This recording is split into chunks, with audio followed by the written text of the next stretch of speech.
నాగ పంచమి విశిష్టతలేంటి? ఈ పండుగను ఎందుకు జరుపుకుంటారో తెలుసా? శివుని మెడలో ఆభరణంగా ఉండే నాగేంద్రుడిని పూజించడం హిందువుల ఆచారం. ఈ రోజున పాలు, మిరియాలు, పూలతో నాగదేవతను పూజిస్తారు. వెండి, రాగి, రాతి, చెక్క మొదలైన చేసిన నాగపడిగెలకు భక్తులు ఆరాధిస్తుంటారు. సాక్షాత్తు పరమేశ్వరుడే నాగపంచమి నాడు భక్తులు ఆచరించాల్సిన విధులను పార్వతీ దేవికి వివరించినట్లుగా స్కాందపురాణం చెబుతోంది. శ్రావణ మాసంలో శుక్లపక్ష పంచమిని నాగపంచమి లేదా నాగులు పంచమిగా హిందువులు జరుపుకుంటారు.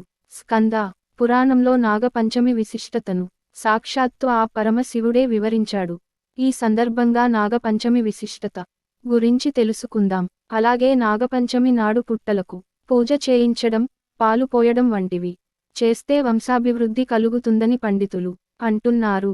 దేవాలయములో నాగా అష్టోత్తరములు, పంచామృతములతో అభిషేకం వంటి పూజ కార్యక్రమాలు చేయిస్తే సకల భోగభాగ్యాలు ప్రాప్తిస్తాయని విశ్వాసం.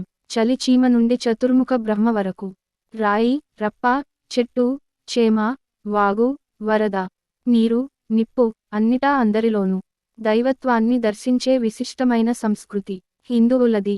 హిడువుల దృష్టిలో పాము కూడా పరమాత్మ స్వరూపమే. వేయి పడగల ఆదిశేషుడు విష్ణుమూర్తికి పానువు, వాసుకి పమేశ్వరుడి కంఠాభరణం, వినాయకుడు నాగయజ్ఞోపవీతుడు. ఈ విధంగా బ్రాహ్మణులు, ఋషులు, మునులు మానవజాతిని నమ్మించి సన్మార్గములో పయనించేటట్లు చేశారు. ప్రకృతిని ఆరాధించడమనే సంప్రదాయాన్ని భారతీయులు పురాణ కాలం నుంచి అనుసరిస్తున్నారు. శ్రావణ మాసంలో శుక్లపక్ష పంచమిని నాగపంచమి లేదా నాగులు పంచమిగా హిందువులు జరుపుకుంటారు. స్కంద పురాణంలో నాగపంచమి విశిష్టతను సాక్షాత్తు ఆ పరమశివుడే వివరించాడు. ఆదిశేషుని సేవకు సంతోషించిన శ్రీమహావిష్ణువు ఓ వరం కోరుకోమంటే అందుకు శేషుడు తాము ఉద్భవించిన పంచమి రోజునాడు సృష్టిలోని మానవాళి అంతా సర్ప పూజలు చేయాలని ప్రార్థించాడు. ఆదిశేషుని కోరికని మన్నించిన శ్రీహరి శ్రావణ శుద్ధ పంచమి రోజున సర్ప పూజలు చేస్తారని అనుగ్రహించారు. సంతాన భాగ్యం కోసం ఈ పంచమి రోజు నాగులను పూజించి గోధుమలతో చేసిన పాయసాన్ని నైవేద్యంగా సమర్పిస్తారు. పగలంతా ఉపవాసం ఉండి రాత్రికి ఆహారం తీసుకుంటారు. నాగపంచమి రోజున నాగులను పూజించిన వారికి విష బాధలు ఉండవు. పవిత్రమైన ఈ రోజున సర్పస్తోత్రాన్ని పారాయణం చేసిన వారికి ఇంద్రియాల వల్ల ఏర్పడే రోగాలు బాధించవు. సంతానం లేని దంపతులు నాగపూజ చేస్తే వంశాభివృద్ధి, కార్యసిద్ధి కలుగుతుంది.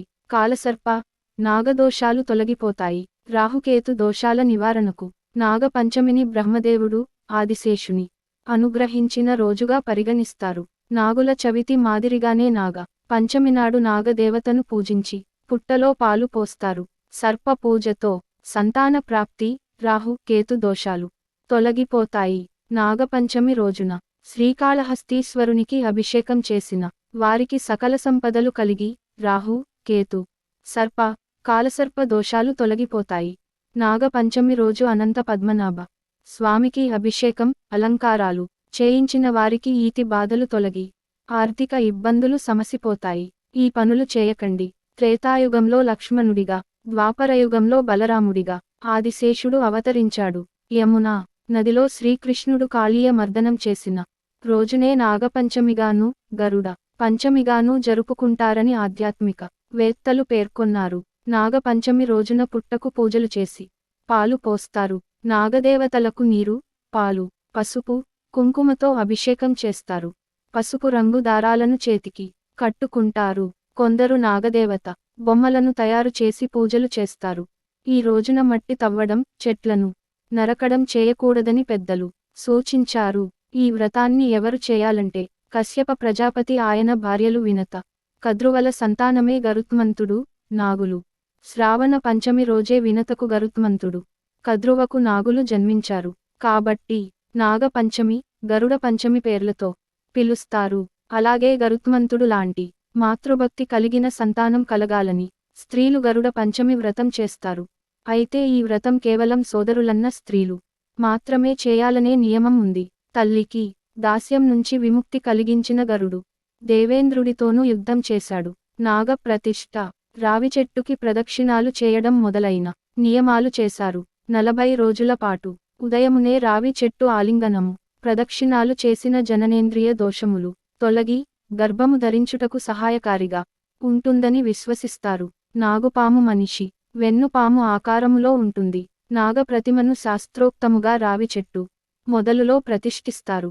ప్రతిష్ఠించే సమయంలో పంచరత్నాలు, పంచాపల్లవములు, నవధాన్యములు, గోపంచాకాలతో ప్రతిష్ఠించుతారు. నాగప్రతిమ చేసిన రాయి పురుష జాతిది అయి ఉండాలి.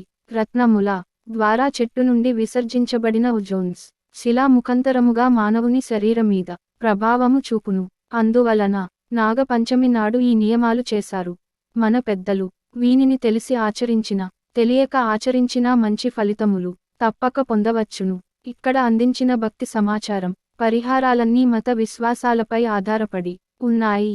ఈ సమాచారాన్ని మీరు పరిగణనలోకి తీసుకునేందుకు సంబంధిత నిపుణులను సంప్రదించి పూర్తి వివరాలను తెలుసుకోగలరు. ఫ్రెండ్స్, ఈ వీడియో గనుక మీకు నచ్చినట్లయితే ప్లీజ్ లైక్ చేసి మీ ఫ్రెండ్స్కి షేర్ చేయండి.